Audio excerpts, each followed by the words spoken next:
Well,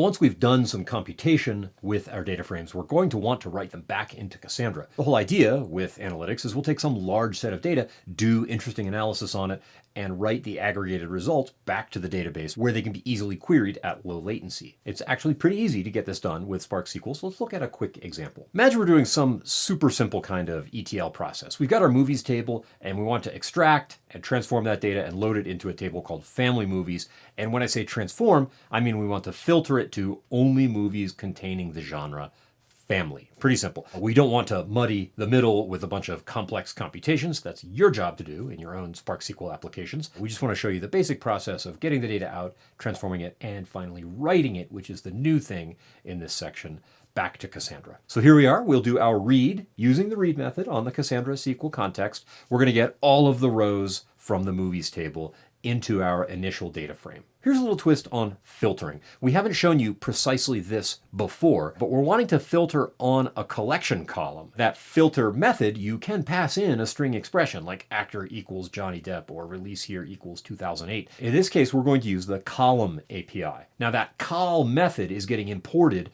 from that Spark SQL functions package on the import line there. What it does is it creates an instance of a class called column, and that class, check it out in the API docs, has got various ways through a fluent API of creating conditions. In this case, we're asserting that that collection, genres, contains the string families. We pass that in to the filter method, and away we go. We could show that real quickly, and as you see there on the slide, we've got a few rows. You can't see the whole genres collection for each one, but if you look at the titles, those look like family movies. And finally, we save back to Cassandra. This is easy. On the data frame, we use the write method. We said we want this to be Cassandra data that we're writing out.